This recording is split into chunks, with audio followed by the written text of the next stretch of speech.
আপনার সামনের দাঁতের কি সামান্য ফাঁকা আছে? তাহলে কি ভাগ্য অপেক্ষা করেছে আপনার জন্য, জেনে নিন।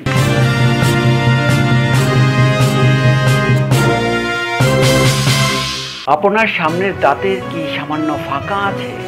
তাহলে কি ভাগ্য অপেক্ষা করেছে আপনার জন্য, জেনে নিন। যাদের সামনের পাটির দাঁতে ফাঁকা আছে তারা কর্মজীবনে খুব সফল হন। শুধু তাই নয়, জীবনে এত বড় কাজ করেন যে বাকিরা একটা সময়ে গিয়ে তাদের আইডল হিসেবে মানতে শুরু করেন। তারা যদি ঠিক করে ফেলেন কাজটা করবেন, করেই ছাড়েন।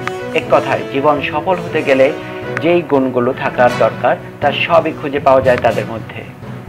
বিপজ্জনক কাজেও পিছপা হন না তারা সব কাজ গুছিয়ে করতে পছন্দ করেন।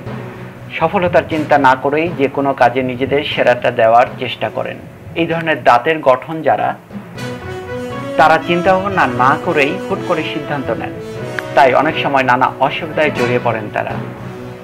যাদের দাঁতের গঠন এমন, তারা সাধারণত খুব বুদ্ধিমান এবং ক্রিয়েটিভ হন। শুধু তাই নয়, এরা যে কোনো কাজ খুব উৎসাহের সঙ্গে করে থাকেন, যে কারণে সফলতা এদের প্রতিদিন সঙ্গী হয়। এমন মানুষেরা কথা বলতে খুব ভালোবাসেন, তাই তো বন্ধু বা চেনা জানা লোকদের সাথে থাকতে এরা খুব পছন্দ করেন। কিভাবে টাকা খরচ করতে হয় তারা খুব ভালোভাবেই জানেন, তাই তো জীবনে কখনো অর্থনৈতিক সংকটে পড়তে হয় না এমন মানুষদের। এই ধরনের মানুষ খুব পেটুক হয়ে থাকে, মানে খেতে ভালোবাসেন। শুধু চেনা খাবার নয়, এমন মানুষেরা যে কোনো ধরনের খাবার পেলেই খুশি হয়ে যান।